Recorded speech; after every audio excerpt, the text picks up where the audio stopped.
बिस्मिल्लाहिर्रहमानिर्रहीम। मिशकात शरीफ के मुताबिक हदीस नंबर 90।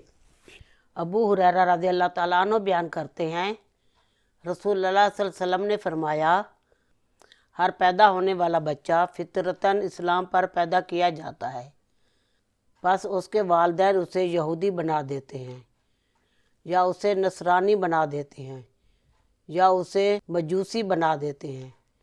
जैसे जानवर सही सालम जानवर को जन्म देता है, क्या तुम उसमें से किसी का कान कटा हुआ महसूस करते हो?